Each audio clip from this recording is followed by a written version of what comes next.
igualdad de género en ciencia y en particular bueno, pues a este webinar sobre la evaluación de personal científico con perspectiva de género.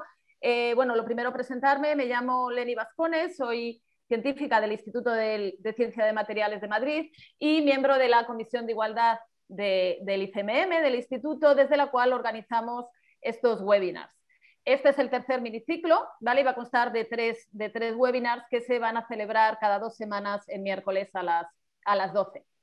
Bueno, pues lo primero, en este webinar tenemos, bueno, pues contamos con 3 ponentes expertas en tema de evaluación de personal científico y en la perspectiva de género. Y lo primero que voy a hacer es presentarlas, nos van a dar cada una de ellas una introducción muy breve al tema y después ya pasaremos a la parte de preguntas en las que podéis hacer preguntas y bueno, las preguntas las podéis hacer tanto a través del chat como al final en la parte de discusión podréis hacerlas personalmente, eso ya lo que prefiráis.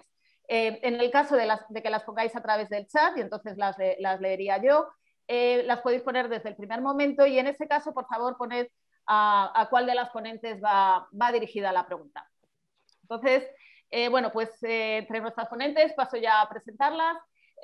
Contamos con Victoria Ley, Olga Salido y Capitolina Díaz.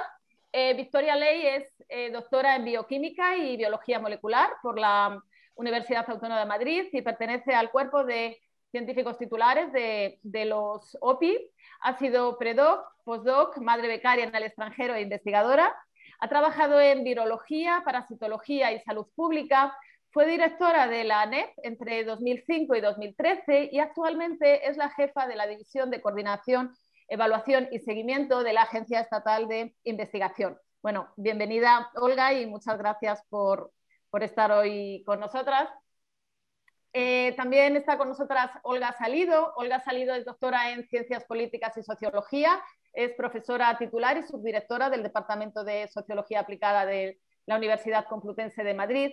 Ella es experta en métodos cuantitativos y en la evaluación de políticas públicas, especialmente lo relativo a la movilidad y estratificación social y a las políticas sociales y científicas desde una perspectiva de género.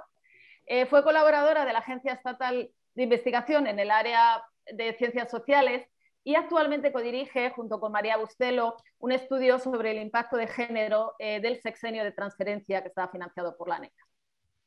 Y Capitolina Díaz, bueno, muchas gracias Olga también por estar con nosotras y participar en el webinar. Y Capitolina Díaz es catedrática de Sociología en la Universidad de Valencia. Ella transitó de la Sociología de la Educación y la Sociología del Género al estudio de las mujeres, la ciencia y la tecnología y la metodología de la investigación con perspectiva de género. Durante unos 5 años dejó la docencia universitaria para trabajar en diversos ministerios. En particular fue la primera directora de la Unidad de Género y Ciencia, ha sido consejera de investigación ante la Unión Europea y también directora general de Igualdad en el Empleo. Muchas gracias y bienvenida, Capitolina. Y bueno, pues vamos a dar paso a la primera mini ponencia por parte de Victoria Ley. Así que, bueno, pues cuando quieras y, bueno, ya digo, al público podéis ir poniendo vuestras preguntas. Bueno, pues adelante. Muchas gracias, Victoria. Bueno, muchas gracias, Leni. Muchas gracias a... que no sé... que creo que este seminario es muy importante y me parece muy bien que lo grabéis para que lo pueda escuchar la gente que no pueda estar hoy con nosotros. Bueno, voy a ir rápidamente. No sé si estáis viendo mi pantalla, ¿verdad? Sí. Vale. Lo primero que quería decir es que nosotros somos, o sea, en la agencia estamos totalmente convencidos de que tenemos que contribuir, de nuestra contribución y nuestro papel, que es fundamental para la transformación del papel de la mujer en el ámbito científico. Con este objetivo, en noviembre creamos el Grupo Estratégico de Igualdad de Género y eso quiere decir que muy rápidamente, después de crear la agencia, que se creó en 2017, al año siguiente ya creamos el Grupo Estratégico de Igualdad de Género. Y hace poco, en noviembre pasado, hace unos meses, hemos iniciado, y lo ha firmado nuestro Consejo Rector, el Plan de Igualdad de Género. En este plan, nuestro objetivo son tres, nuestra diana son tres cosas: las investigadoras, los proyectos y la organización institucional. Los objetivos concretos son, el más importante, reducir la desigualdad y la infrarrepresentación de las investigadoras, sobre todo de las IPs, contribuir a promover la carrera investigadora de las mujeres, incluir criterios de género en los modelos de solicitud de proyectos, de evaluación y de seguimiento, equilibrio de género en los procesos de decisión, me refiero sobre todo a la composición de las comisiones de evaluación y de selección, y después también formación y cultura institucional en nuestra agencia. Tenemos ya muchísimas medidas, muchas medidas del plan, las tenemos puestas en marcha, algunas a pleno rendimiento y otras estamos en ello. Por ejemplo, hemos mejorado la integración de la perspectiva de género en todas nuestras convocatorias. Tenemos criterios de igualdad tanto en la evaluación como en seguimiento. Les preguntamos a los evaluadores, o sea, les hacemos preguntas concretas. ¿Se ha fijado usted en tal y cual? ¿Se ha fijado en si la persona, por ejemplo, ha tenido interrupciones en su carrera científica por alguna cuestión relacionada con la maternidad o con el género? Tenemos ya casi conseguido un balance de género en las comisiones, estamos como en 48%, algo así, de mujeres, a pesar de que la representación de las mujeres científicas no es esa, sobre todo en muchas áreas. Y bueno, todos los años hacemos por lo menos un curso de formación de evaluadores para los evaluadores y para el personal de la agencia, para sensibilizar, para concienciar de que todos tenemos un sesgo, aunque sea inconsciente, etcétera. De hecho, el mes que viene vamos a hacer un curso pequeño, un seminario para todos los evaluadores que son colaboradores nuestros y que son los responsables de los procesos de evaluación, que son 250 colaboradores. También en todos los briefings, o sea, en las presentaciones de las comisiones de evaluación, al principio de todo les decimos una especie de guía y siempre les insistimos en evitar los sesgos de género, en valorar los méritos de los investigadores en forma global, etcétera. Eso voy a hablar un poquito más. Es importante también para nosotros analizar las desigualdades que haya e identificar factores que afecten a las diferencias de éxito de mujeres. Y, por supuesto, pues si puedes diseñar medidas para reducirlas.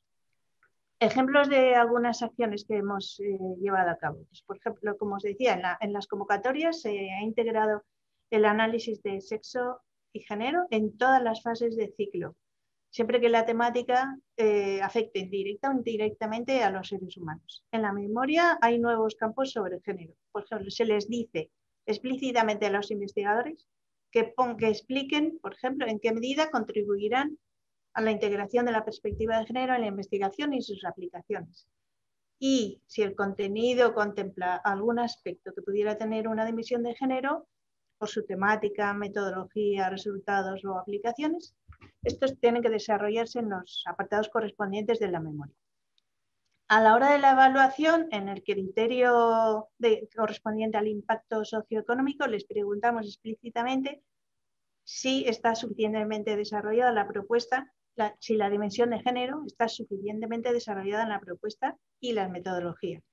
En la evaluación de los currículum, que para mí es lo más importante, lo que más impacto tiene en la evaluación en este problema, porque la evaluación de los proyectos es importante, pero estamos mirando el proyecto, pero es que las personas, para mí, es donde más impacto podría tener un sesgo en la evaluación.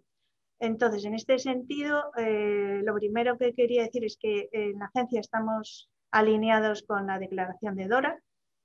Esto implica muchas otras cosas aparte, pero también género. Por ejemplo, se tiene que valorar la trayectoria global de la persona y se eliminan los indicadores cuantitativos, sobre todo los índices de impacto, etcétera. Se le pide a la persona, se le pide a los investigadores que se prima la cantidad frente a la calidad, porque, por ejemplo, se pide a los investigadores que nos digan lo que han hecho más importante, las 10 contribuciones más importantes y no todo lo que han hecho. A los evaluadores se les manda una carta para que tengan en cuenta eso, que no incluyan indicadores cuantitativos, que no incluyan indicadores de factor de impacto, sobre todo, por ejemplo, y que la relevancia de las contribuciones científicas es más importante que las métricas. Y siempre me refiero a contribuciones científicas, como veis, y no solo a las publicaciones científicas, porque las contribuciones van más allá de las publicaciones, sobre todo en algunas áreas que no se publica tanto, pero pues por ejemplo se producen productos software y cosas de esas, y no siempre son las publicaciones lo único que hay que medir. También les pedimos a los investigadores que nos digan qué contribución han tenido ellos en las líneas de investigación en las que han participado, en cualquier laboratorio o centro de investigación, y también que nos digan su contribución en esa producción científica.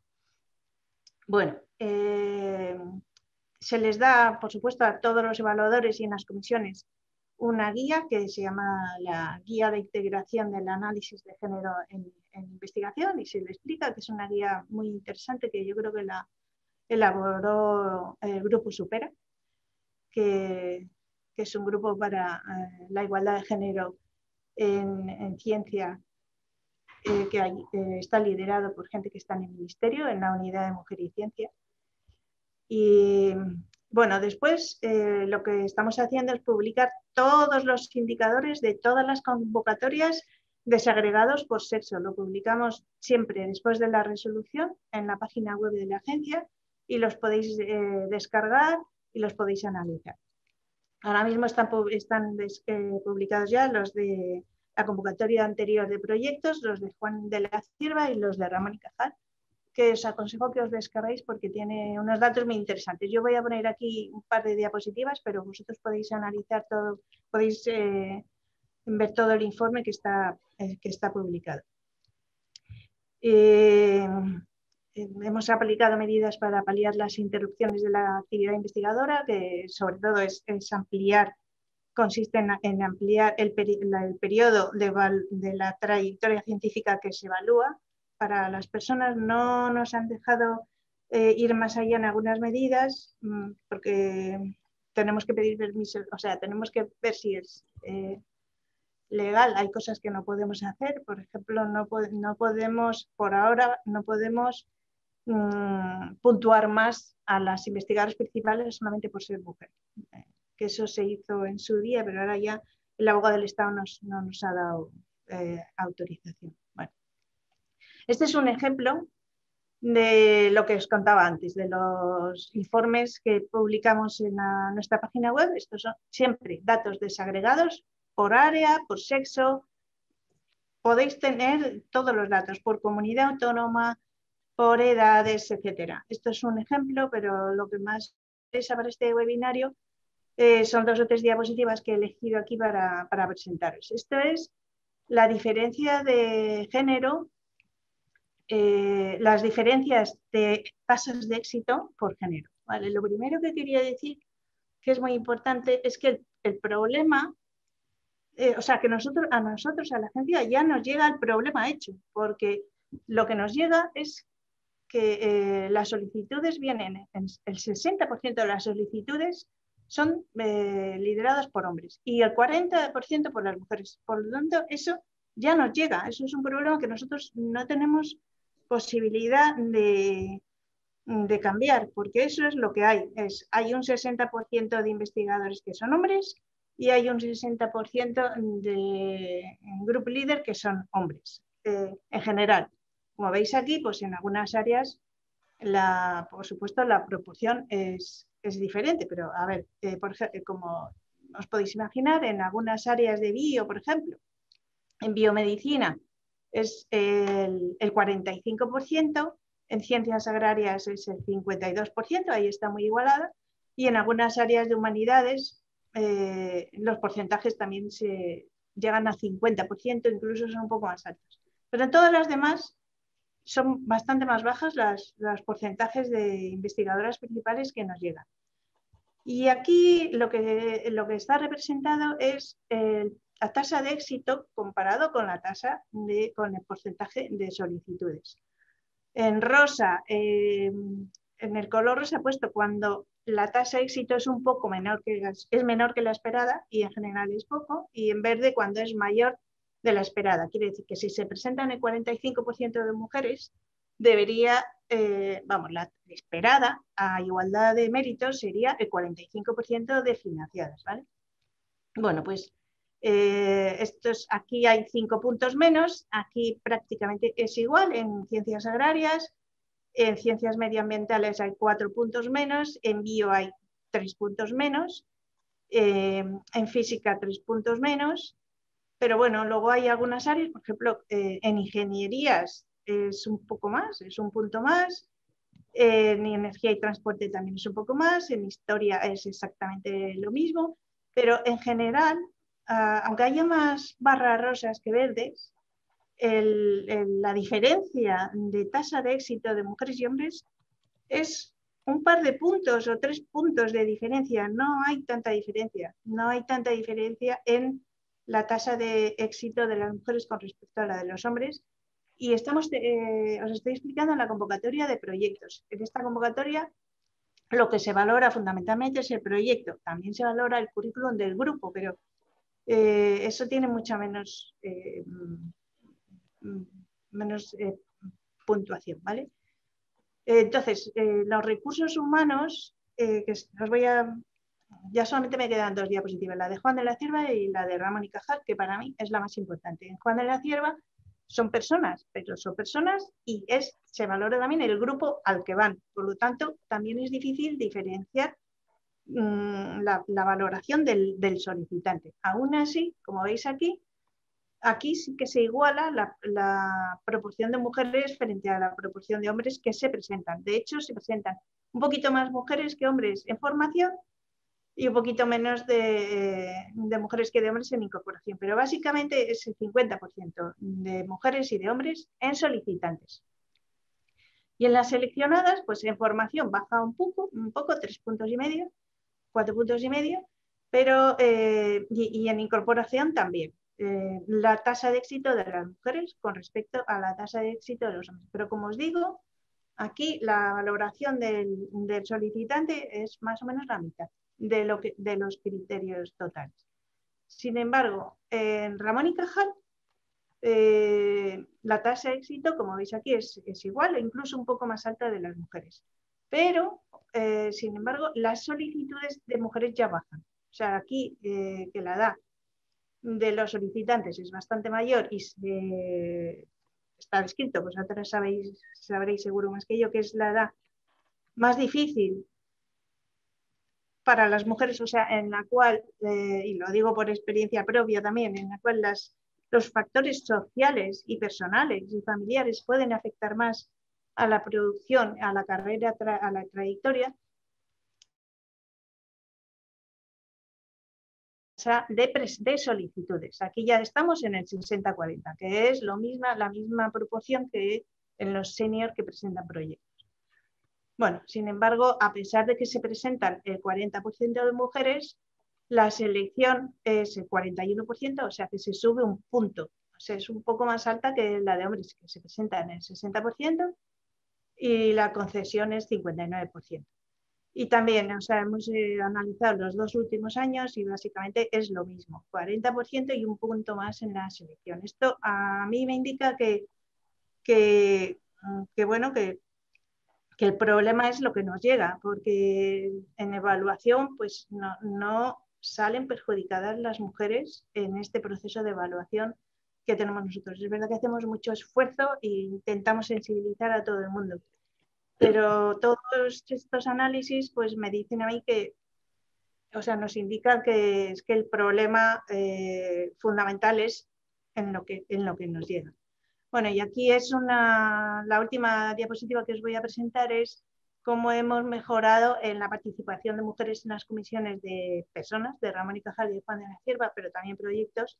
Como veis, en 2014 pues la participación de mujeres rondaba el 44% y ahora estamos casi en el 50%. También os tengo que decir que no hemos visto que esto haga mucha diferencia en las tasas de éxito de mujeres y de hombres, pero obviamente lo tenemos que intentar hacer así. Aunque, como os he dicho antes, tenemos menos mujeres que tengan los criterios suficientes para participar en las comisiones de evaluación, que en eso somos bastante estrictos, pues hacemos un esfuerzo, y sobre todo las mujeres a las que llamamos a hacer un esfuerzo, que ya sabéis que están sobresaturadas, porque para intentar que haya paridad en todas las comisiones y en todos los comités y en todos los jurados, pues a las mujeres trabajan muchísimo más, claro, porque hay menos y queremos que participen lo mismo.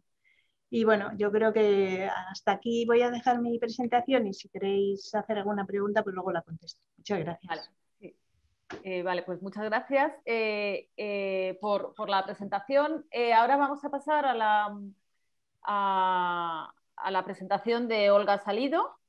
No sé si quieres también compartir pantalla. Sí, Vale.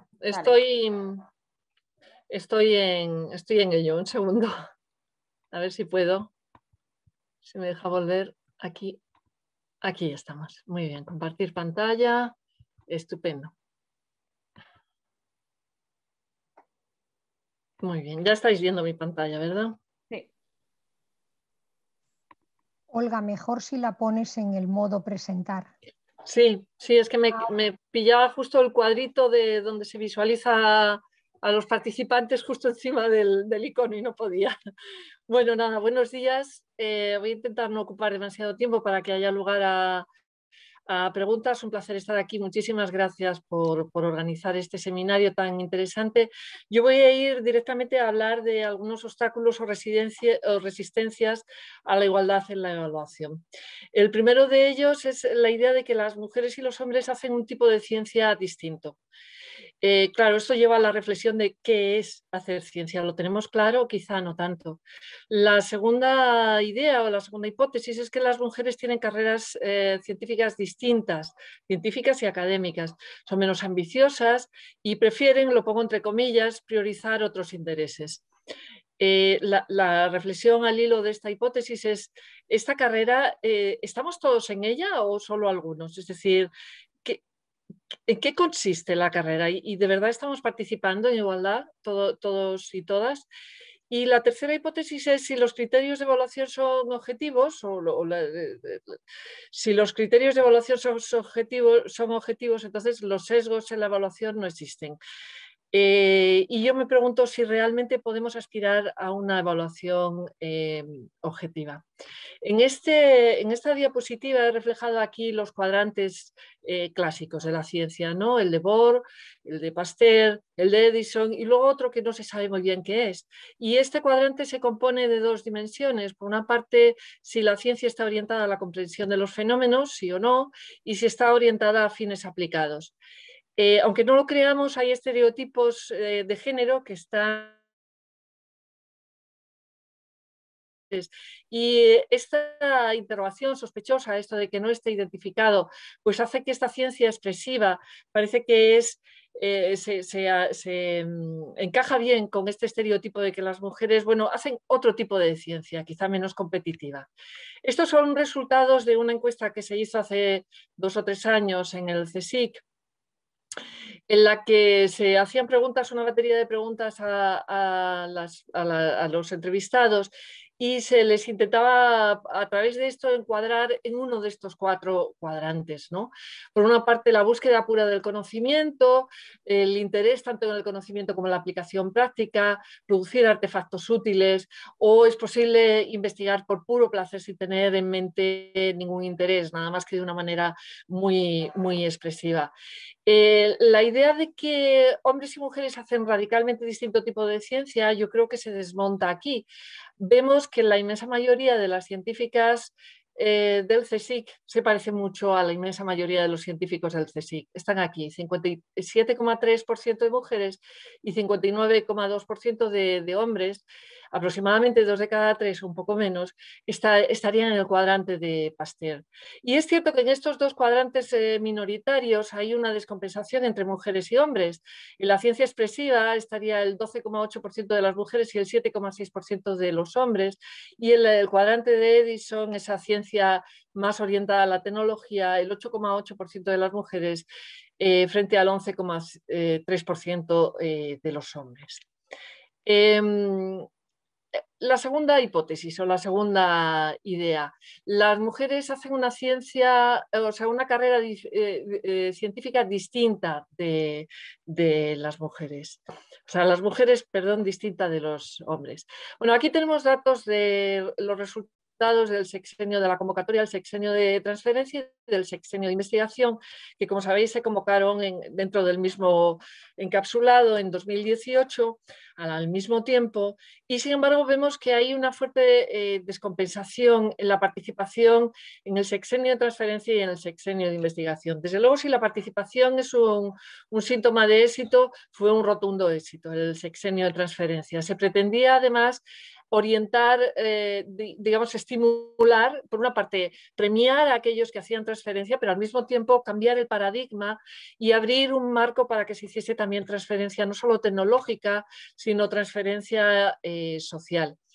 Hubo un 35% más de solicitudes que en el sexenio de investigación, que como digo concurría al mismo tiempo, pero esta cifra global esconde una fuerte descompensación en función del género. Un 15% de las mujeres más y un 48% más de hombres. Como resultado, el peso global de las mujeres en la convocatoria estaba 6 puntos por debajo que el peso de la misma convocatoria del sexenio de investigación, de 40,5 en el de investigación a 34,5 en el de transferencia. Bien, pues he de decir que busqué las estadísticas, al menos para el PDI, para el personal de universidades, que el peso que tenían las mujeres en el conjunto del PDI es del 42,4%. Así que las mujeres participan en una trayectoria que está ya claramente consolidada, que es la del sexenio de investigación, que se sabe que se pide y que se ha convertido en un hito, digamos, imprescindible para el avance en la carrera científica. Participan prácticamente en la misma proporción que en el conjunto de la población total a la que pertenecen. Sin embargo, fijaos las diferencias en la tasa de éxito. Mientras que la del sexenio de investigación, la tasa ronda el 95%, en el caso del sexenio de transferencia era muchísimo más baja y además con una fuerte descompensación en términos de sexo, ¿no? El 35,1% de éxito para las mujeres y 48,4% para los hombres. Esto quiere decir, desde mi punto de vista, 2 cosas, que básicamente una cosa, que las mujeres hacen la carrera científica que pueden y que está pautada. Probablemente el sexenio de transferencia pues abría unos horizontes o planteaba unos retos que no estaban muy claros. Aún así, un 15% más de mujeres que en el sexenio de transferencia, en términos, que en el sexenio de investigación, en términos estrictamente numéricos, participaron en.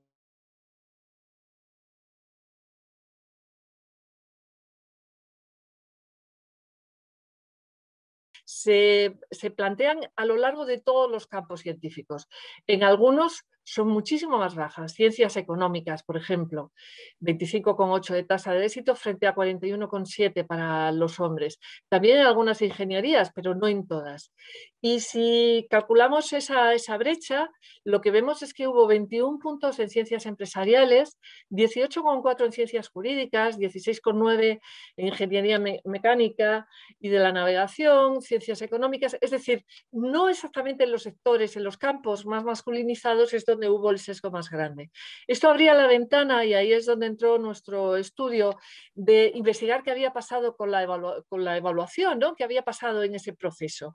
Pero de lo que nos dimos cuenta pronto es de que esos sesgos, digamos, permeaban todo el proceso de la evaluación, desde la propia definición de la convocatoria y su publicación hasta el final, hasta incluso el puro momento de las alegaciones, la resolución de las alegaciones.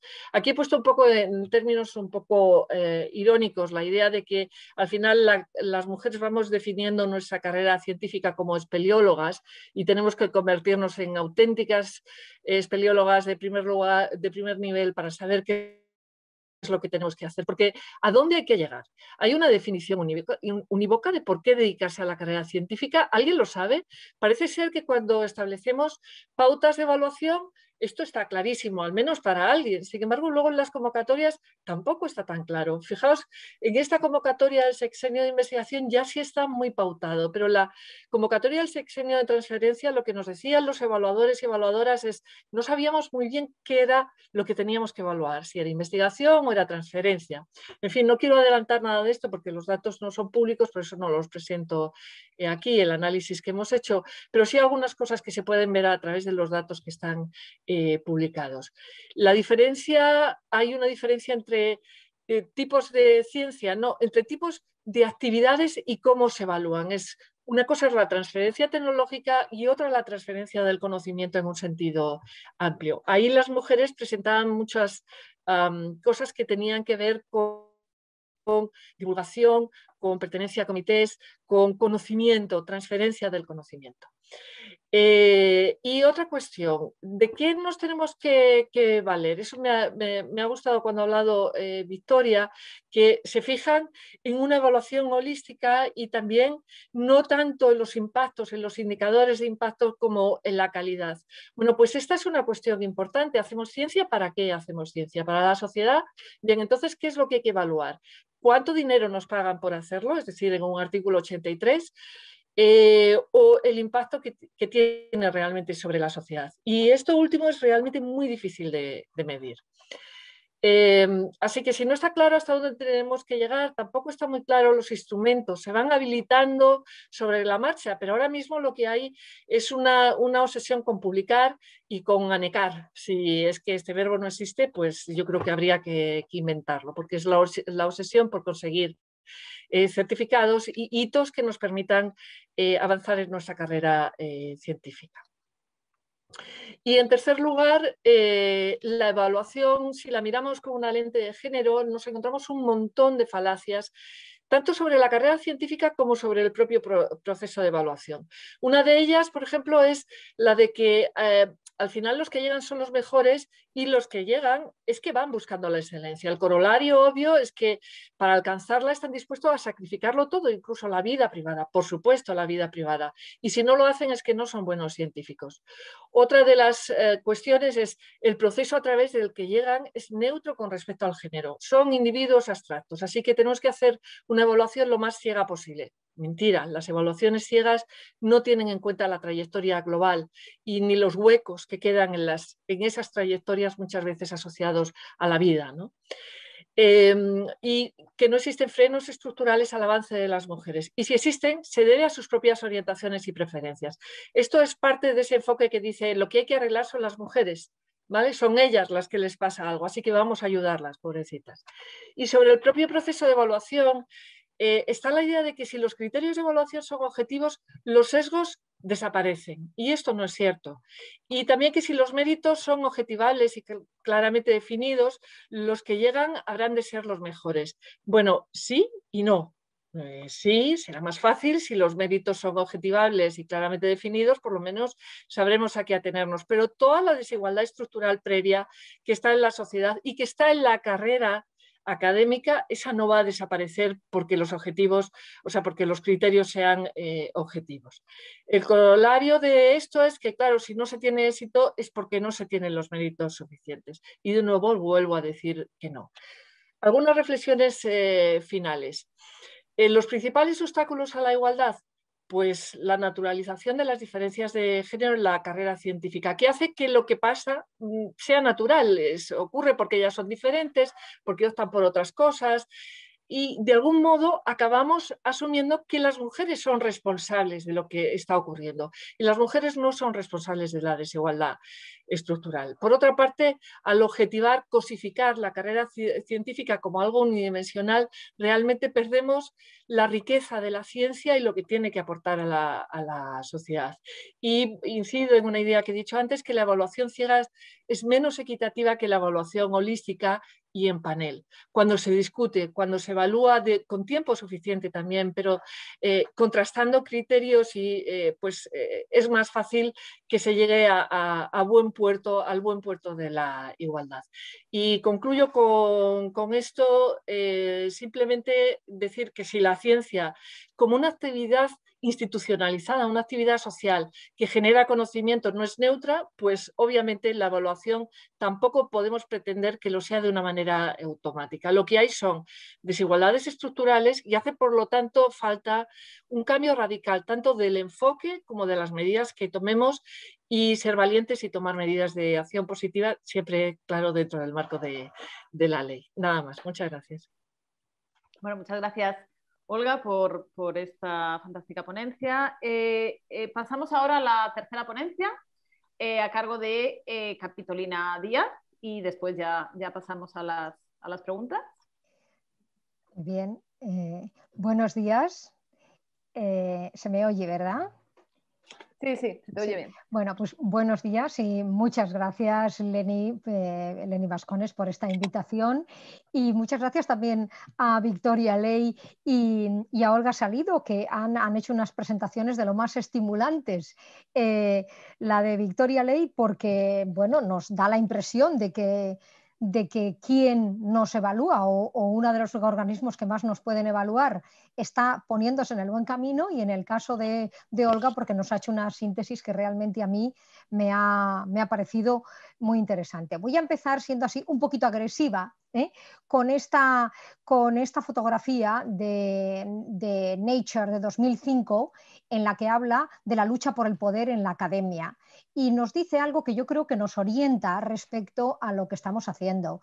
Las historias de los científicos, y lo de científicos va con O, los científicos y sus heroicos descubrimientos pueden ocultar la verdadera naturaleza del trabajo en las comunidades científicas, que a menudo está dominado por batallas de poder y de éxito. Así que estamos situando que la ciencia y los espacios científicos y las comunidades científicas hay mucha lucha por el poder y por el éxito. Y además se basan en trabajos de equipo, que no lo dice ahí.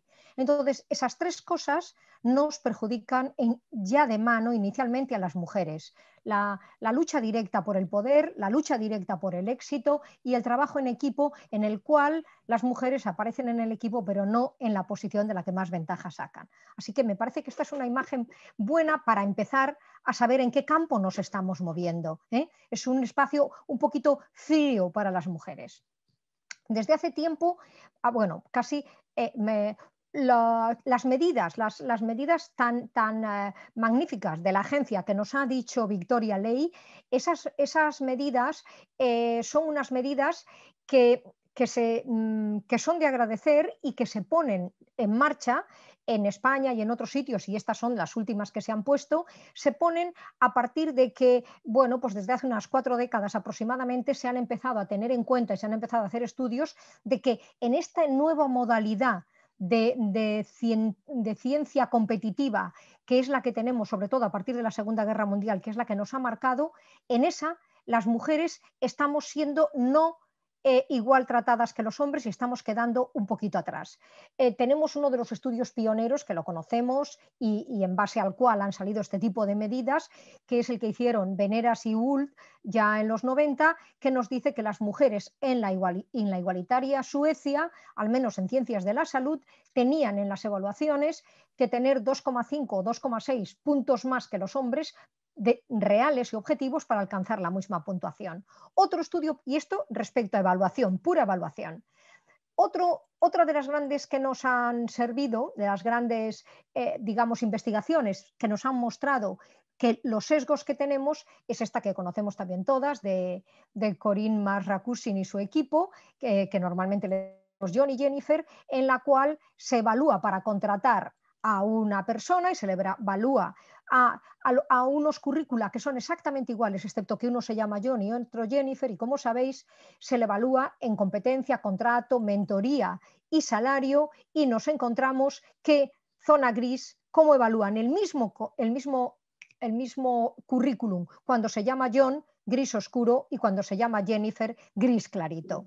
Está claro que tanto en evaluación de currículum de publicaciones, que es el anterior Veneras y Hult, como en evaluación para contratar, estas cosas son las que nos han venido sucediendo. Y por último, ya no necesito extenderme porque Olga Salido lo ha explicado muy bien y sabe bastante más del asunto que yo, el desastre que estamos teniendo, desastre para las mujeres en los sexenios de transferencia. Yo sé que se está intentando corregir, cosa que me alegra mucho, pero efectivamente necesitamos un estudio como el que está haciendo Olga y María Bustelo para conseguir saber dónde estaban los grandes errores y poder poner medidas. Bueno, pues estos son los grandes ámbitos en los que hemos sabido desde hace tiempo que las mujeres salimos perjudicadas. Bien, resulta que ha aparecido en PENAS una recientísima publicación en la que es esta, comprendiendo las causas actuales de la falta de la escasa representación de las mujeres en ciencia, en el que se hace un metaanálisis en el que se revisan la mayoría de las publicaciones de los últimos años de USA y UK sobre la discriminación de las mujeres en ciencias y dicen que con los grandes números en la mano, no se observa discriminación directa en la evaluación del personal científico. Se parece un poco a lo que nos decía Victoria, de que ya les llegan nada más un número menor de mujeres, por lo tanto es prácticamente imposible que si la entrada es menor, la salida sea mayor, ¿vale? Entonces, él también dice, no se ve discriminación obvia. Y la única hipótesis que encuentran para explicar la discriminación real que te encuentras en los centros de investigación y universidades es que las mujeres tienen menos recursos para alcanzar el éxito. Se refiere a menos recursos científicos, se refiere a dirigir proyectos y por lo tanto poder saber qué hacer con esos proyectos y que el resultado de esos proyectos se lo puedan encabezar ellas, porque son las número uno, son las IPs y no la última persona del equipo. Entonces, ese tipo de recursos, porque si tienen una dedicación intensiva en investigación y menos intensiva en docencia, quienes tengan eso tienen más oportunidades, tienen más recursos. Y parece ser que es lo contrario. Quienes tengan más dedicación en actividades administrativas que ocupan tiempo pero no dan ni prestigio ni dinero, también tienen menos recursos, etcétera, etcétera. Esa línea de trabajo es la que están planteando. Entonces, a partir de esa línea de trabajo, yo he querido tratar de reenfocar el planteamiento respecto a qué medidas debemos tomar. Y quería mostrar, antes de entrar en ello, esta imagen de las mujeres en física en los Países Bajos. Y ahí vemos, abajo están edades, como veis, y arriba niveles de producción científica alcanzados. Entonces, la línea azul es la línea masculina. Bien, si la línea azul es la línea masculina, es la línea a la que se supone que deberíamos de alcanzar todas. Y las mujeres tenemos una línea quebrada. Ya veis las edades y podéis deducir por qué tenemos esa línea quebrada. Bien, pero mi pregunta es, ¿por qué la trayectoria azul ha de ser el prototipo? La mayoría de los hombres tienen y se les suponen unos recursos que no tienen buena parte de las mujeres. Por ejemplo, tienen el recurso de que no, es un recurso negativo, pero es el recurso de que no se dedican a los cuidados, de que no se embarazan en ese periodo y no cuidan criaturas, etcétera, etcétera. Esa disposición de tiempo libre que no dedican a los cuidados porque no realizan la parte alícuota de cuidado que le corresponde, eso es un recurso añadido que tienen ellos y no tenemos nosotras. Bien, entonces quería empezar con esa imagen, ser así, la imagen de que tenemos un modelo de quién es el científico, que es un modelo que se acomoda a una forma de ser hombre científico con una mujer o las que sea que le atiendan en sus tareas de cuidado, que tenga una disponibilidad absoluta y las mujeres no nos acomodamos a ese tipo de modelo. Y eso entra en nuestro perjuicio. ¿Y por qué no nos acomodamos? Las cosas son complicadas. Vamos a verlas. Y aquí he intentado, y espero que no sea demasiado borroso, he intentado hacer un gráfico en el que me gustaría mostrar cómo, si bien la historia de la incorporación de las mujeres a la investigación científica desde la Segunda Guerra Mundial hasta ahora ha sido una historia de éxito, porque no hemos dejado de progresar tanto en la posición en la que nos ocupamos, el número de nosotras que estamos dentro, como en esto hemos progresado un poquito menos, pero vamos a ello, cómo cambiar el contenido de la investigación para que las mujeres y otras minorías seamos contempladas como objetos de investigación sin considerar que somos iguales que los hombres. Vaya, perdón, que me suena el teléfono y no lo he apagado del todo. Sí, entonces, sí, en estas vamos a ver las medidas que se nos están proponiendo, que hoy Leni Bascones nos proponía que presentáramos aquí, y es de agradecer el número largo de medidas que Victoria ha presentado. Estas medidas, se ve que las medidas que hemos utilizado, sobre todo en los últimos 40 años, han ayudado al progreso de las mujeres, pero ahora estamos ya casi en una plataforma desde hace un tiempo en la que avanzamos muy, muy lentamente, avanzamos muy poquito. Si no avanzamos, ¿y cómo podríamos llegar a una igualdad? Creo que en cierta medida tiene que ver con las estructuras científicas en las que estamos, pero también tiene que ver con más cosas, y vamos a verla. Cualquier medida que tomemos está dentro de un círculo, que es el círculo de la ciencia, que es el círculo que está ahí en gris, y a su vez hay otro círculo dentro de este, perdón, el círculo gris es el círculo de la sociedad. Dentro de él tenemos otro círculo, que es el círculo del sistema científico o científico académico. Dentro de él tenemos otro círculo que nos ahoga cada día todavía más, que es el de las prácticas diarias. Y en esas prácticas diarias es en las que empezamos a plantear medidas, cómo la práctica de la evaluación puede cambiar. Pero es que para que cambie esa plaza de la evaluación, y lo ha señalado Olga Salido, para que cambien esas prácticas, tenemos que hacer cambios fuera del espacio de prácticas. Veamos a ver. Vivimos en una sociedad que tiene dos características que nos afectan muy negativamente a las mujeres y a las mujeres en el ámbito científico. Nuestra sociedad es una sociedad dineraria, es una sociedad basada en la producción de bienes y servicios que se pueden comprar y vender. Y eso está por encima y por delante del cuidado y del bienestar de las personas. Así es nuestra sociedad. Eso, ¿cómo nos afecta a las mujeres en cuanto a la producción científica? Nos plantea enormes problemas de conciliar la familia y la profesión, sobre todo cuando somos madres y tenemos que dedicarnos a la crianza, porque nuestra sociedad no ha considerado que sea un valor la crianza y el sostenimiento humano de la sociedad, el sostenimiento y la reproducción humana, no ha considerado que sea un valor del mismo nivel o superior que el valor económico. Y eso ya nos pone en desventaja inmediatamente. Además, vivimos en unas sociedades que yo he llamado de histéresis de género, por lo cual quiero decir que vivimos en unas sociedades en las que todavía arrastramos, lo he mencionado antes, el modelo de científico, la sociedad en su conjunto, el modelo de científico como un señor y un señor de determinadas características. Seguimos pensando en los científicos como hombres y que la persona ideal para ocupar un puesto en el que hay que tener tanto conocimiento, desarrollar tanta ciencia, es un hombre, y sigue pesando en todas las personas. Hay pruebas y investigaciones hechas. Dentro de esa sociedad se encuentran las instituciones científicas y a mí me ha alegrado muchísimo oír que la agencia tiene cada día más conocimiento acerca de en qué consiste la discriminación o la baja representación de las mujeres en la ciencia y a que además tiene un compromiso con la igualdad y espero que con la diversidad también. Pero yo puedo hablar por las universidades, que es en lo que he trabajado, y yo no he visto que nuestras universidades tengan de verdad un compromiso con la igualdad y con la diversidad. Tengan un compromiso y además den cuenta de ello, que es lo que tampoco sé, más allá de esas gráficas mostrando los resultados mejorados, cómo han ido los resultados que muestran la mejora de los éxitos de las mujeres en los últimos años en la Ramón y Cajal, etcétera.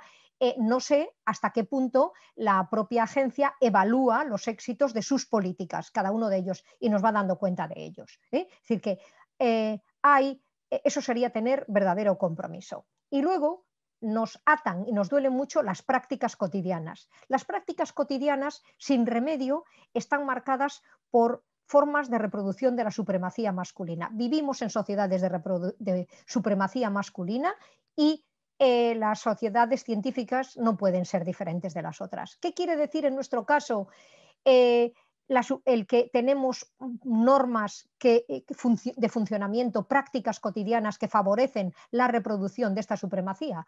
Pues que funcionamos con pautas masculinas, desde los horarios y los calendarios a cualquier otra cosa. Que se produce acoso sexual y acoso laboral a veces disfrazado de acoso sexual, porque atacando a una mujer como competidora acaba desapareciendo y mejor sube el hombre que ataca. Violencia directa, luz de gas, micromachismos de diverso tipo y algo muy importante, los abandonos y los quemes. Como vamos acabando el tiempo y ya no voy a pasar a otra transparencia, me voy a parar un momento en los abandonos y los quemes. Hasta ahora, la mayor parte de las investigaciones que hemos realizado han sido investigaciones de lo que hay. Cuántas mujeres hay, cuántos hombres hay, cuántas mujeres están en cada uno de los niveles y qué éxitos tienen. Y no hemos analizado las ausencias. Necesitamos siempre analizar lo que no vemos, los no hitos, los huecos que decía antes Olga. Tenemos que analizar lo que no hay. Tenemos que saber cuántas mujeres han abandonado, en qué edad y periodo de su carrera han abandonado y por qué. Y cuántas están quemadas y no compiten y por qué. Cuántas de las que podrían, porque ya llevan 6 años, no solicitan un sexenio, pero podrían, etcétera. Necesitamos hacer investigaciones de ese tipo. Entonces, para resumir y cerrar, teniendo en cuenta que las medidas concretas que podamos adoptar dentro de las organizaciones científicas están marcadas por esos 3 círculos dentro de las que están metidas, tendríamos que mirar a los 3 círculos porque además las medidas no pueden ser solo para favorecer a las mujeres, tienen que ser unas medidas que favoreciendo a las mujeres favorezcan la transformación de la ciencia hacia un tipo de sociedad centrada en el bienestar de las personas, de todo tipo de personas y no centradas en los valores crematísticos. Muchas gracias. Bueno, pues muchas gracias, Capitolina. Pasamos ahora a la parte de discusión y bueno, tenemos ya algunas preguntas en el chat. Animo a todo el mundo, y hay alguna mano levantada, animo a todo el mundo a que, bueno, pues a que ponga las preguntas, levante la mano o como lo prefiera hacer. Bueno, pues en primer lugar aquí hay una pregunta que imagino que va para Victoria Ley, es una pregunta de Elena Gómez Díaz del IPBLN del CSIC y nos pregunta, pregunta si las cifras del Ramón y Cajal si son iguales entre áreas porque cree que hay algunas áreas donde esta desigualdad es muy fuerte, es brutal. Hola, bueno, las cifras... No sé si se refiere a las cifras de solicitudes o a la tasa de éxito. Imagino que se referirá a la tasa de éxito, pero no lo sé. Elena, dinos. Se refiere a ambas. Dice que se refiere a ambas. Vale. Bueno, si me dejáis compartir, yo tengo aquí una una figura, bueno, por supuesto hay mucha diferencia entre unas áreas y otras en cuanto a solicitudes, pero la verdad es que en cuanto a la tasa de éxito, hay muy pocas diferencias entre áreas. Por ejemplo, en las áreas de donde hay más hombres, que son física, química, ingenierías, etcétera, ahí en general la tasa de éxito es más alta en las mujeres que en los hombres. No sé si puedo compartir. Bueno, da igual. Dice, por ejemplo, también una de ellas de las que destaca Elena Gómez Díaz es, por ejemplo, recursos naturales. En recursos naturales es una de las áreas en las que la tasa de éxito es algo menor en mujeres que en hombres en este año, en estos años, en los 2 últimos años. Yo no sé si eso se puede, pero sí, es verdad que es un área que es curioso porque es verdad que también se presentan menos mujeres, pero es curioso porque hay mucha, o sea, la gente que está en las comisiones, el presidente, los colaboradores y las colaboradoras y todo están muy sensibilizados con este tema y a pesar de eso la tasa de éxito de las mujeres es un poco menor. O sea, por ejemplo, se esperaban 9 contratos y se dieron 3. Claro que es verdad que con unos números tan pequeños, una diferencia de 3 pues hace una diferencia de tasa de éxito porcentualmente muy grande y resulta que son números muy pequeños. Pero es verdad que en ciencias medioambientales es un poco menor. Sin embargo, en física, en química, en matemáticas, en TIC, en PIN, en energía y transporte, en matemáticas, en todas esas áreas la tasa de éxito ha sido mayor, un poco mayor en mujeres que en hombres. Y también, como es más habitual, en las áreas de humanidades y ciencias sociales, en historia, en ciencias sociales, en literatura, en psicología, en derecho y en educación también. Yo no sé muy bien, seguro que hay alguna razón por la que pasa eso, que yo no sé muy bien, en las áreas de bio, que son áreas más feminizadas y con más solicitantes mujeres, pues ahí la tasa de éxito es un poco más menor que en hombres. Habría que buscar. Estamos mirando a ver qué es lo que puede pasar ahí, si hay algunas razones, y no sé, no sabemos muy bien. La verdad que yo no me atrevo a decir nada, y eso que soy de esa área, pero no sé muy bien. Eso, las expertas en género a lo mejor nos pueden ayudar más. Pero vamos, en general, en Ramón y Cajal, la tasa de éxito de las mujeres es exactamente igual que la de los hombres, considerando las que se presentan. Una pregunta relativa, ahora que ha salido el tema del Ramón y Cajal. Yo recuerdo a mí uno de los estudios que antes o sea, una de las primeras veces que yo me di cuenta que algo pasaba en tema de género, fue precisamente o sea, a partir de un estudio que hizo la AMIT de la convocatoria Ramón y Cajal, en particular del éxito de la convocatoria Ramón y Cajal de las 3 primeras ediciones del Ramón y Cajal, que bueno, yo creo que yo conseguí el Ramón y Cajal en la 4ª, por eso era un momento en el que también de estas cosas te das más cuenta. Y recuerdo que una de las cosas que decía ese informe en ese momento, ya digo hace unos años, el tanto por ciento de éxito de las mujeres era la mitad que el tanto por ciento del éxito de los hombres y había una correlación con respecto a la composición de los tribunales, de hecho en particular al hecho de si había mujeres.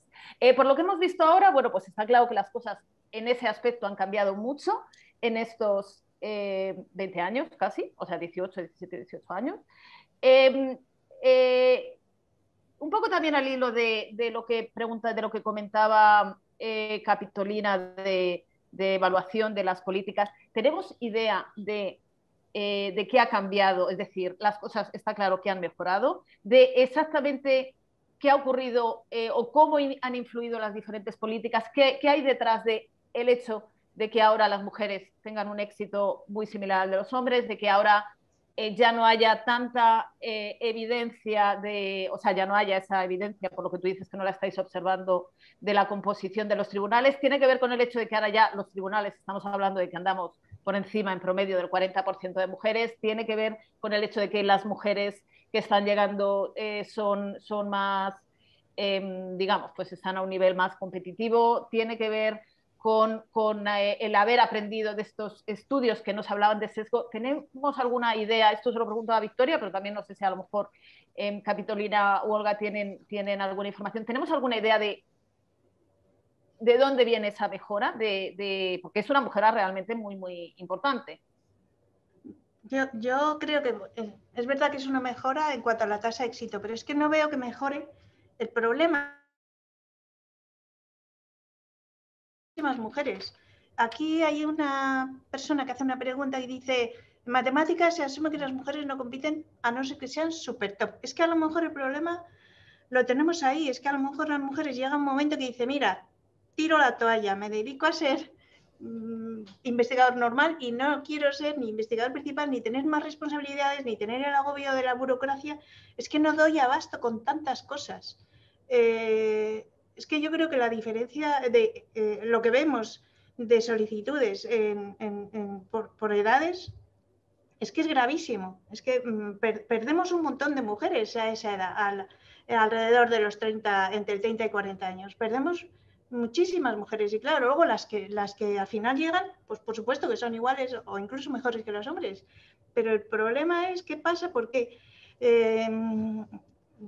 o sea, hay que reconocer que las mujeres tienen un problema. El otro día había una chica que publicó un artículo, me parece que en la revista de Lembo, que decía que ella, claro, que ella y muchas que conocemos todas, pues que, por ejemplo, van retrasando la maternidad porque a ver si dentro de unos años tengo menos agobio, que tengo que sacar más currículum, que tengo que mejorar, que no sé qué, van retrasando, y al final se encuentran con 40 años que a lo mejor se tienen que hacer un tratamiento de fertilidad, que es un horror, y todos esos problemas pues los tienen las mujeres, pero no los hombres, y yo creo que ahí es el problema fundamental, que es un poco lo que decía también Capitolina, que no es, yo no quiero decir que no haya sesgo, porque siempre hay, pero es que tenemos un problema en que las mujeres no pueden, no dan abasto.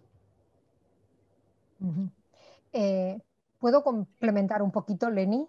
Sí, por supuesto. Mira, a tu pregunta, que era en realidad qué factores han ayudado a que hayamos mejorado, yo así, de manera rápida, se me van ocurriendo algunos. Hay dos más importantes. Uno, la masa crítica. Ya somos muchísimas mujeres. Pasamos del 40% en el PDI y seguro que en los OPIs es equivalente. Entonces, ya somos tantas mujeres que ya sin remedio hay un empuje natural que no se puede parar. Eso va por un lado. Luego, también casi paralelo con esto, va la idea de la igualdad. Igual que en el mundo fuera de la academia, Me Too ha hecho consciente a las personas de gravedad, de acosos a las mujeres, etcétera. En el medio científico, esto también ha funcionado. Ha habido un cambio importante, un cambio que lleva a que, por ejemplo, ahora en estos tribunales en que hay un 40-60, hay cosas, si hay un 40% de mujeres, aunque algunas de ellas juzguen de manera similar a la de los hombres, porque lo hemos visto, no por ser mujer juzgas de manera más equilibrada en principio, pero esa presencia de un 40% de mujeres ya evita que en esa reunión de tribunal se hagan determinado tipo de comentarios que hunden el trabajo de una mujer. Y hunden el prestigio de una mujer. Y lo mismo que no se pueden hacer esos comentarios en un tribunal, no se pueden hacer en una reunión de equipo, no se pueden hacer en una reunión de departamento, etcétera. De tal manera que ese clima helado que había para las mujeres se va templando, helado y sesgado, y de paternalismo y en fin, un centenar de cosas más desagradables, se va templando un poco y se va poniendo más tibio para el funcionamiento de las mujeres. Todo eso, junto con ciertas medidas como las del 40-60, etcétera, son las que están ayudando de manera notable a que las mujeres estemos ahí. Y además, estas señales que emite la administración, dando cuenta de que tiene interés, aunque todavía no tenga un compromiso en general la administración, pero que tiene un interés en la igualdad, son señales que de algún modo les dicen por primera vez a las mujeres, oiga, ustedes son bienvenidas aquí. Y entonces esto anima un poco. Claro que luego cuando llegas allí ves que no eres tan bienvenida, porque ves que ni tu institución ni la sociedad en su conjunto tienen en cuenta tus peculiaridades, porque desde hace mucho tiempo el modelo de investigación es el modelo que, como he dicho antes, nos obliga a las mujeres a comportarnos igual que los hombres, cuando no tendría por qué ser esa la definición. Pero vamos, creo que la línea de por qué hemos mejorado es esa línea. Ha habido una ampliación del número, ampliación de la conciencia y existencia de medidas que por una parte nos ayudan y por otra nos dan señales de que somos bienvenidas. Muy bien. Yo también, sí. no sé si puedo añadirle Sí, una cosita sobre esto. Me parece, estoy completamente de acuerdo con Capitolina, pero yo haría también que esta cultura de evaluación en la que nos hemos entrado, ¿no?, de algún modo obliga a que haya hitos que sean objetivos. En el sentido de que tú sabes que tienes que hacer determinadas cosas para llegar. Por lo tanto, aunque lo tengas el doble de difícil, y es posible que no lo consigas en la misma medida, porque efectivamente lo tienes muy difícil, pero luchas para conseguir esos hitos, ¿no?, que a través de las publicaciones, a través de todo esto. Pero claro, no nos podemos olvidar de la otra parte, del otro lado de la luna. Es decir, no solamente es lo que brilla, sino lo que se queda detrás, lo que se queda por el camino, ¿no? Entonces, esa cultura de la evaluación, por una parte, ayuda a las mujeres, pero por otra parte, si no tiene en cuenta a través de medidas expresas, de medidas de acción positiva, las circunstancias que tienen que ver con la maternidad, etcétera, pues obviamente no es efectiva porque no soluciona los problemas. Hay una cosa que quería decir, y es que se introdujo en la convocatoria del sexenio pasado, no el anterior, Capitolina lo sabe bien, se introdujo una cláusula que decía, o sea, que había una moratoria, unas medidas específicas para las mujeres que hubieran tenido hijos. Bien, esa cláusula en la convocatoria de este año, miradla, se ha cambiado para que sea tanto para hombres como para mujeres. Pues no es lo mismo para un hombre tener un hijo que tenerlo para la mujer, no solamente porque sea la mujer la que dé a luz, sino porque la estructura de los cuidados, la estructura social de los cuidados recae sobre las mujeres. Entonces, si encima les compensamos a ellos, cada vez que nosotras parimos para que ellos puedan ampliar su periodo en el que piden los exenios, etcétera, ¿no? O sea, en el que eligen los méritos, pues no es que no avancemos, es que vamos para atrás. Entonces, por eso digo que tenemos también que ser conscientes de la cultura en la que estamos. Hemos entrado en una cultura de evaluación. Bien, hay que incidir sobre esa cultura y introducir medidas que sean efectivas y que sean conscientes de que existe desigualdad estructural. No es una cuestión de conseguir paridad, igual porcentaje de hombres que de mujeres o cosas parecidas, sino es una cuestión de conseguir igualdad en un sentido muchísimo más pleno y muchísimo más estructural. Sí, sí, no. Iba a decir que tengo dos experiencias que van en la dirección de lo que acaba de explicar Olga. En una investigación que hicimos en la Universidad de Valencia sobre la brecha salarial en PDI y PAS, uno de los instrumentos que utilizamos fue una trayectoria profesional en la cual hacíamos una relativamente corta entrevista en la que pintábamos un gráfico a dos personas, en unos casos tanto PDI como PAS, a un hombre y una mujer que hubieran entrado en el mismo año y con la misma cualificación cuando entraron. Y que hubiera pasado al menos 15 años respecto al momento que hicimos la entrevista, que fue hace 3 años o algo así. Y les íbamos pintando en los hitos y los no hitos. Y era impresionante, no encontramos ningún hombre de los que entrevistamos, tanto PAS y PDI, a los cuales, bueno, sí, hubo uno de gestión que el no hito fue que le ofrecieron una posición de director general en Madrid y renunció a ella porque tenía 2 gemelitos. Es el único. Todos los demás no tuvieron ni un solo no hito, e incluso algunos con cánceres y cosas así. Las mujeres, sin embargo, estaban llenas de no hitos. Pero no hitos de todo tipo, no solo porque tenían criaturas, sino por favorecer la carrera del marido.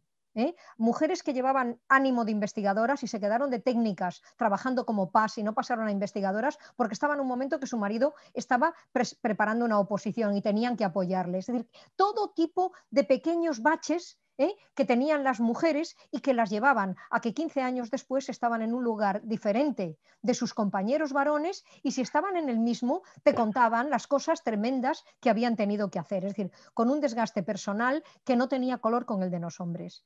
Ese era, me parece que es una imagen que, vamos, ese análisis lineal de las trayectorias me pareció que fue un descubrimiento metodológico que hicimos, porque es que te ofrecía el dibujo de cómo la vida de una mujer en el medio científico no es igual que la vida de un hombre. Y se me ha olvidado el segundo de los ejemplos, pero así he ocupado mucho tiempo ya, lo dejamos. Bueno, por ir, como estábamos un poquito todavía con esta parte estructural que estáis hablando que hay detrás, más allá de la maternidad ha salido también pues otras cuestiones que comentaba Capitolina, ¿no? Con el hecho de, por ejemplo, pues bueno, pues a veces cuestiones en las dinámicas de grupos, acosos, etcétera. Eso yo, por ejemplo, yo vengo de un área que es muy masculinizada, lo es en España y mucho más en el extranjero. Por ejemplo, pues en algunos de los centros de investigación donde yo he trabajado, en particular en el extranjero, una de las cosas es que empezaron pues, a juntar mujeres, las doctorandas, porque veían que fallaban, porque eran aisladas, ¿no? en los grupos de investigación, porque es que, ¿sabes? Que las aislaban, es que no sabían cómo tratar con ellas, ¿no? Y ves cómo hay mujeres, por ejemplo, en los coffee breaks de los congresos buscando mujeres, o sea, es que lo ves. Eso, por ejemplo, ese tipo de cosas, por ejemplo, hay alguna forma, esa situación que tienes detrás, ¿no? Porque, por ejemplo, el tema de la maternidad, puedes dar unos años, puedes hacer... ¿Eso hay alguna forma de introducirlo en la cuestión de la evaluación o no hay ninguna forma? Es decir, esa situación que tienes detrás, claro, es decir, porque hablaba, por ejemplo, Olga ha hablado también bastante de toda la cuestión estructural que tienes, es decir, es una cuestión, porque ya no es algo ni siquiera de tu ámbito privado, de la sociedad fuera de la ley, es que ya es de tu ámbito de trabajo, ¿no? Todas esas cuestiones que tienes en el día a día, pues de cómo te trata tu entorno, no tiene por qué ser una persona. ¿Eso hay algo que se puede hacer o no hay nada? ¿O simplemente es ir poco a poco cambiando el entorno para que sea lo mejor posible?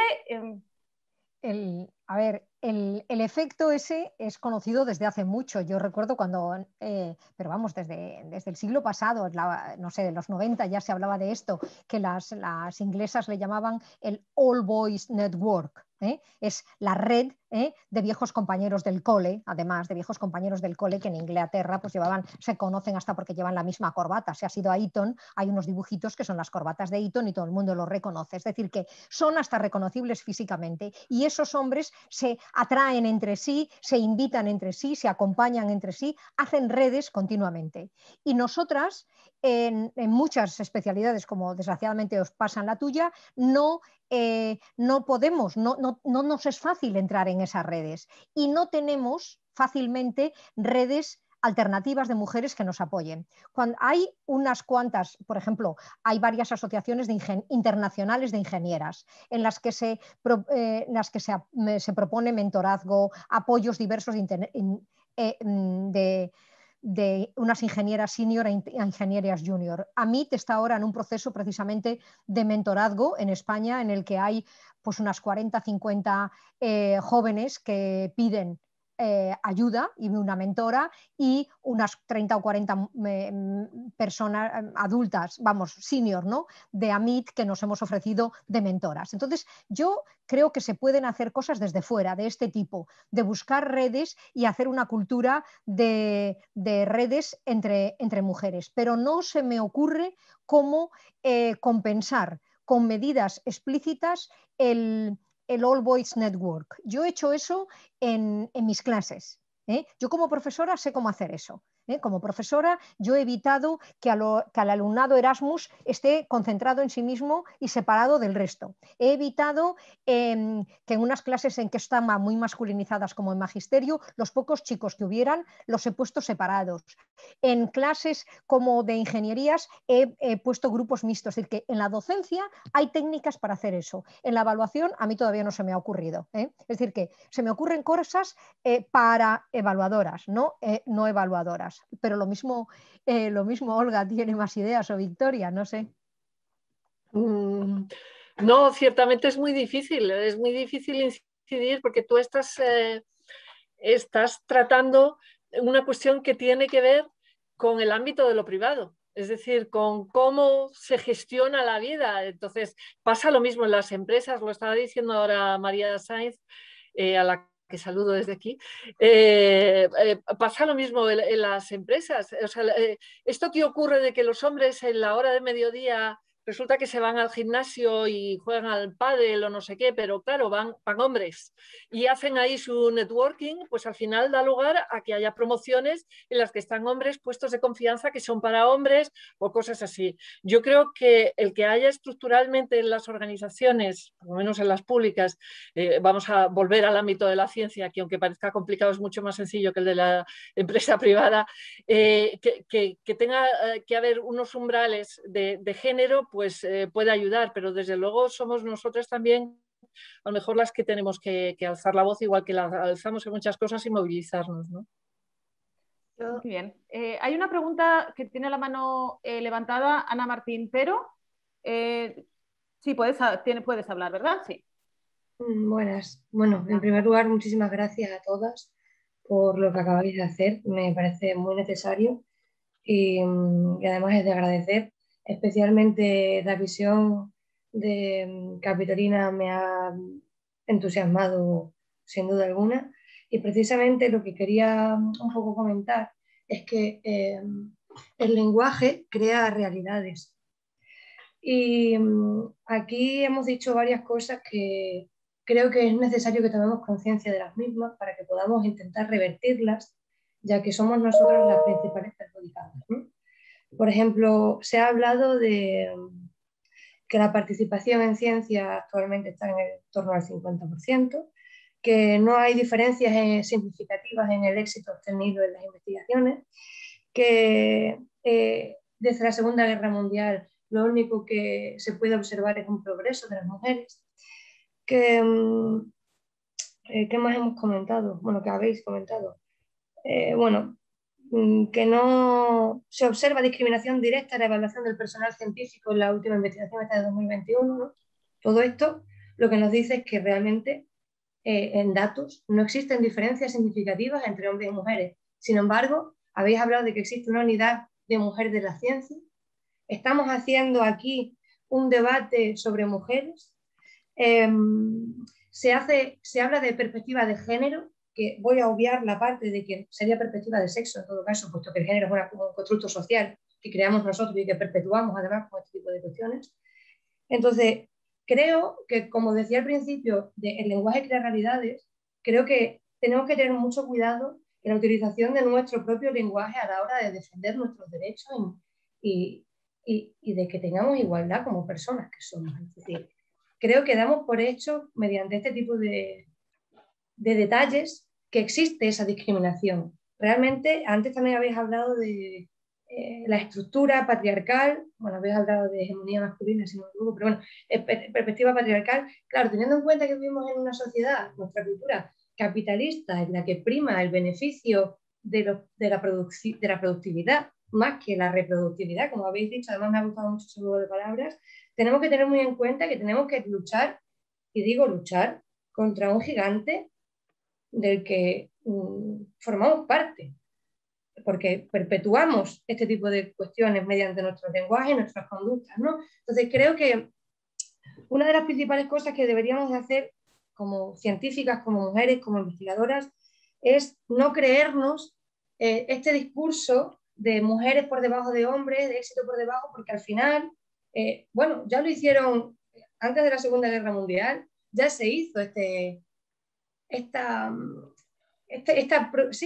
opción de marketing, ¿no? De repetir un discurso una y otra vez, hasta que al final nos creemos que es real, cuando no es real, porque los datos nos están avalando de que no son ciertos, ¿no?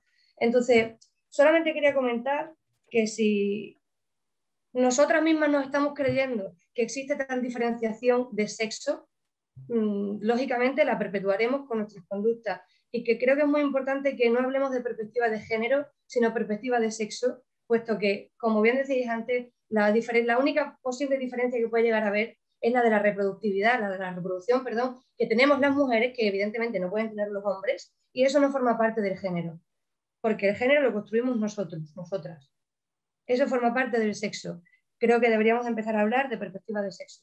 Entonces, bueno, pues solamente quería hacer esta pequeña, entre comillas, aclaración que creo que deberíamos de tener todas en cuenta y que nos empecemos a creer que, bueno, pues que a lo mejor una de las medidas que pudiéramos llevar a cabo sería, pues, cuando hablemos de investigaciones científicas o de proyectos o fundaciones y tal, pues Juan de la Cierva, Ramón y Cajal, Edison, no sé cuántas mujeres científicas nos saldrían en una conversación fluida sin mirar en Google a todas las que estamos aquí. Aparte de que creo que había 5 hombres en toda esta reunión, como consecuencia del interés que supongo que les suscita, ¿no? Entonces creo que es una base educacional que tenemos la responsabilidad de llevarla a cabo y que, como no la hagamos nosotras, evidentemente no la van a hacer por nosotras, porque no interesa absolutamente nada el feminismo ni la perspectiva feminista, puesto que para que exista el capitalismo tiene que existir patriarcado. Gracias. ¿Queréis hacer algún comentario? Yo casi mejor no. Vale, es que Ana Martín, gracias por lo que has dicho. Es muy complejo todo lo que has dicho y exige matizaciones que nos llevaría como una hora. Pero solamente una sola cosa. Yo hablo de análisis de sexo-género. Y para ello sigo la línea de Anne Fausto Sterling y ese es el tipo de material con el que trabajo. Pero hay otra línea de trabajo importante en la que no estaría de acuerdo contigo y es que tenemos que revisar la idea de la igualdad. Las mujeres no somos iguales que hombres y esto no nos desmerece a nosotras, no nos desmerece, es una riqueza que la especie humana tiene, el que las mujeres, y no solamente de manera biológica, sino es imposible deshacer la conexión entre sexo y género, es imposible, porque es verdad que el género lo hacemos nosotras, pero nosotras también, si no comes, no vives, también te haces a ti así. Entonces esto no se puede separar. Así que, y hay una diferencia. El problema, la injusticia, el patriarcado o supremacía masculina, que es como suelo llamarle yo, tiene que ver con que en lugar de reconocer la riqueza que supone que la especie humana sea variada y sea diversa, se considera que el modelo, el patrón y lo que hay que hacer es un estilo obsoleto de hombre, porque los hombres de ahora ya ni siquiera son la mayoría, la diversidad de hombres no son como ese hombre patrón y modelo, ni siquiera los hombres son como su patrón, pero desde luego las mujeres casi ninguna. Entonces yo trabajaría en esa línea, pero no hay tiempo ahora, quiero decir, le dedico 2 horas en un curso que tengo que hacer esta tarde, ¿vale?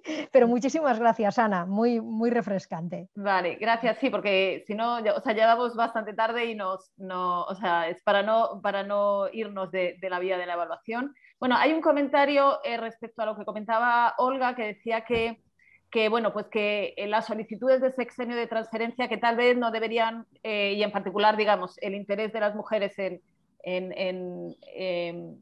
o sea, cuántas mujeres piden el sexenio de transferencia que tal vez no debería compararse con el de investigación, porque en un caso, digamos, se piden cada 6 años, ¿no? Y entonces en el de investigación están las personas que lo piden en ese año que les toca, mientras que transferencia, pues están todas las personas, claro, no es un sexenio que no ha existido antes, ¿no? Y entonces, pues claro, todas las personas, en principio, todas las mujeres y todos los hombres, pues en principio pueden pedirlo, porque no es cuando les toca, ¿no?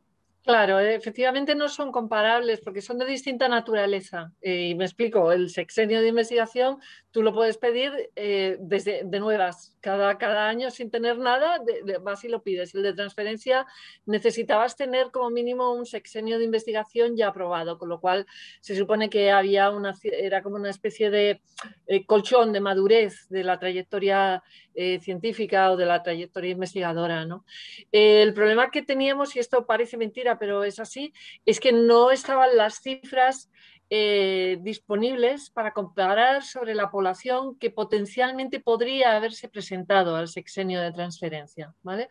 Es decir, el conjunto el personal del CSIC o de OPIS y de universidades que tenía ya un sexenio. Las estadísticas están publicadas únicamente para el de universidades, pero no para el del CSIC, o no sé si se pueden conseguir.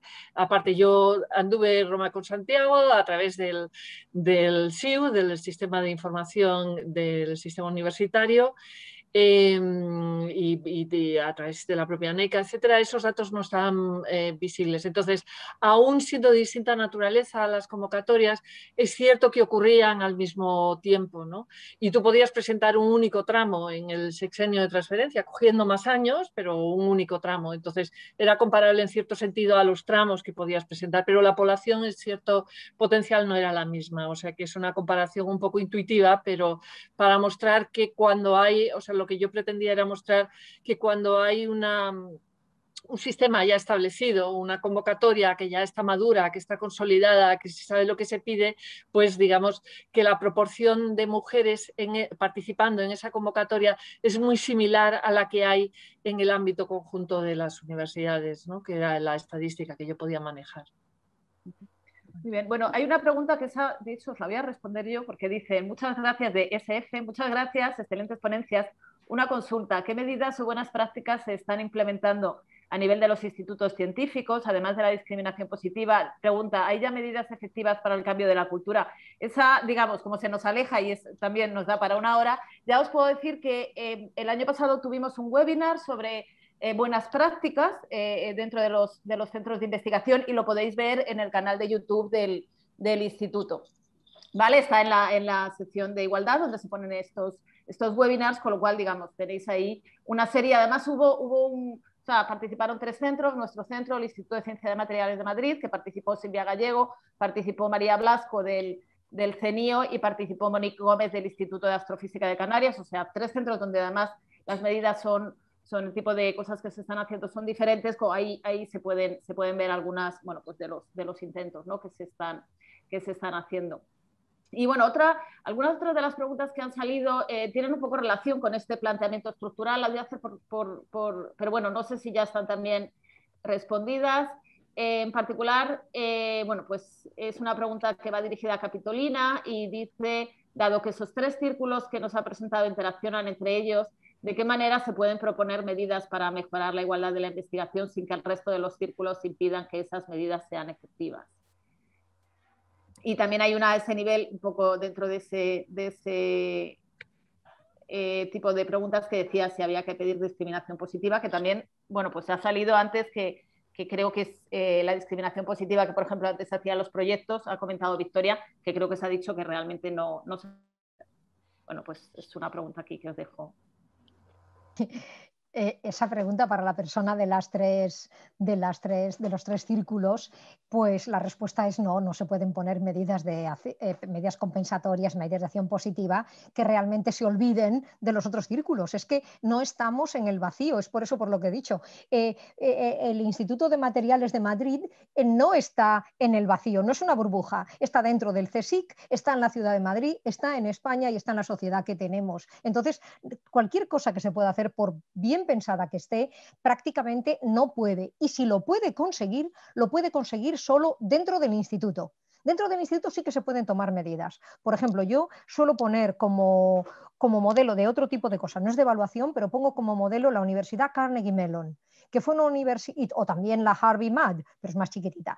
La Carnegie Mellon de Pittsburgh, que es la mejor valorada en Estados Unidos en tecnologías de la información y la comunicación, y es una universidad que pasó de tener 7% de chicas matriculadas en estudios de computación y digitales, de 7 a 47 en 20 años. ¿Por qué? Porque esa universidad es privada, puede hacer por tanto las cosas como le dé la gana, se lo tomó en serio, consideró que la igualdad y la diversidad formaban parte de la médula del ADN de esa universidad desde el día que lo decidieron en adelante, y lo pusieron en marcha. Y consiguieron en menos de 20 años ese salto, un salto de 40%. Entonces, en ese centro concreto, y porque tienen poder sobre el puro centro, pueden hacer eso. En España no tenemos esta libertad de actuar como nos dé la gana. En España tiene que ser que, empezando por los 2 ministerios que nos afectan, o más que nos afectan, se lo crean, estén en ello y a partir de ahí vayamos haciendo cosas. Si no, el Instituto de Materiales, pongo vuestro ejemplo, no puede solito hacer, porque todo le va a afectar. Desde la red esa que nos hablaban de, que decíamos de que salen por ahí, se van a jugar al pádel en el descanso de la comida chicos solos, hasta cualquier otra cosa. Entonces, lamentablemente no se puede, no podemos poner una evaluación perfecta en un mundo imperfecto, no podemos poner una evaluación objetiva en un mundo que no es objetivo, una evaluación sin sesgos donde todo está sesgado, sencillamente no se puede. Sí que se pueden poner medidas, las medidas ayudan y lo hemos dicho, ojalá haya más medidas, pero sobre todo, estudiemos antes en qué lugares están los cuellos de botella, preguntemos a las mujeres por qué ahí tienen dificultades, preguntemos a las que se han tenido que ir, que son las que más claro lo tienen, averigüemos, o a las que se frenan, y entonces pensemos las medidas para ayudar a mujeres en esas situaciones. Y luego evaluemos pues anualmente o bianualmente el éxito de esas medidas. Y claro que es muy importante ponerlas, pero no soñemos. No soñemos, podemos hacer mejoras en este mundo tan imperfecto. Y yo dudo que los seres humanos podamos hacer mundos perfectos. Podemos mejorarlos, pero mundos perfectos tampoco. Muy bien, y bueno, ya voy a hacer la última pregunta de las que hay aquí, porque ya tenemos que terminar. Es una pregunta de Marina Logares. Lo que nos pregunta dice si hay algún... Bueno, esto corresponde a la NECA, pero si sabéis vosotras, si existe algún plan de reforma de sexenios o quinquenios. Dice, me encuentro con claras cadenas de acontecimientos que llevan a que carreras rocambolescas, en muchos casos por causas discriminatorias, no siguen el estándar y afectan a mujeres en muchos casos. Habla de, por ejemplo, cuidados de mayores, acoso en el trabajo, que pueda tener que hacer que te vayas a otro lado, etcétera. Y dice que, por ejemplo, no se puede pedir quinquenios como personal docente investigador laboral en el caso de que tu docencia fuera fuera de la Comunidad de Madrid, pues que a lo mejor puedes haber dado clase en Harvard, etcétera. Es decir, eso, ¿sabéis si hay algún tipo de iniciativa que vaya encaminada a tener en cuenta estas situaciones? Hombre, yo creo que el propio impulso de hacer un estudio de evaluación de esos sesgos de género, ¿no? En el sexenio de transferencia, pues es una declaración de principios, es una declaración decidida de que se quiere luchar contra la desigualdad de género y de que hay que hacerlo desde las instituciones conociendo qué es lo que ha pasado, ¿no? Y yo creo que van a tener en cuenta, pues, o eso espero, ¿no? Que se puedan tener en cuenta algunos de los resultados de cara a la definición de la próxima convocatoria del sexenio de transferencia. En cuanto a los quinquenios, yo juraría que eso depende de las universidades, entonces es otra cuestión, no pasa por la NECA, pero bueno, tanto desde el Ministerio de Ciencia como desde el Ministerio de Universidades, pues hay también una apuesta decidida por avanzar en términos de igualdad de género a través de la UMIC, de la Unidad de Mujeres y Ciencia. Hay una unidad de igualdad también en el Ministerio de Ciencia, lo mismo en el de Universidades, hay una mesa transversal de género, es decir, se está trabajando en esta línea y muchas veces las medidas pues que se introducen son el fruto de un debate entre expertas, ¿no? y sobre qué es lo que se puede hacer. Así que yo espero que vayamos avanzando en este sentido. Muy bien, pues ya simplemente no he podido leer todos los comentarios que hay aquí, pero bueno, yo creo que lo que es el chat lo habéis ido siguiendo, la mayoría de las personas, la mayoría de lo que quedaban eran comentarios, así que bueno, pues únicamente no sé si queréis hacer algún comentario final, Victoria, Capitolina y Olga, o... Yo también os quería dar las gracias a vosotros y a todos los participantes y que quiero deciros que estamos aquí para escucharos y para colaborar con todo el mundo que quiera hacer sugerencias o algunas las ideas que tengáis para seguir mejorando en este sentido, que de verdad que estamos muy comprometidos en toda la agencia a mejorar la participación de las mujeres en todo lo que podamos hacer. Muy bien. Muy bien. Uy, perdón. Bueno, por orden de intervención. Nada, yo simplemente dar las gracias a todas. Un gusto escucharos y realmente son temas para reflexionar, así que lo que se queda corto es el tiempo y sobre todo la falta de proximidad física, que esperemos que pronto la ciencia nos ayude a superarla y podamos abrazarnos y dialogar con más frescura todavía. Así que nada, muchas gracias. También reitero las gracias y además repito las palabras de Olga porque creo que no pueden ser más acertadas. Ha sido muy estimulante este debate, este webinar. Bueno, pues muchas gracias a todas y a todos los que habéis estado en el webinar. Bueno, pues gracias especiales, por supuesto, a Victoria, a Olga y a Capitolina por las fantásticas ponencias y por estas reflexiones. Bueno, yo me voy a quedar con una reflexión final que, bueno, que ya ha salido, y es ese punto de cómo realmente las administraciones, creo que aquí hemos visto cómo tanto la Agencia Estatal de Investigación como la ANECA, por ejemplo, y bueno, pues el Ministerio tiene también una unidad de ciencia, ¿no?, en la que también estuvo Capitolina. Creo que, bueno, pues tener ese aspecto de cómo las instituciones realmente están interesándose y están yendo hacia el hecho de, bueno, pues tener en cuenta la perspectiva de género en la evaluación y, bueno, y en todos los aspectos de la ciencia. Así que, bueno, pues muchas gracias y nada más. Ya sabéis, dentro de, perdonad, únicamente ha salido el tema del acoso que existía, del acoso laboral y sexual. Simplemente ya para despedirme, deciros que dentro de 2 semanas tenemos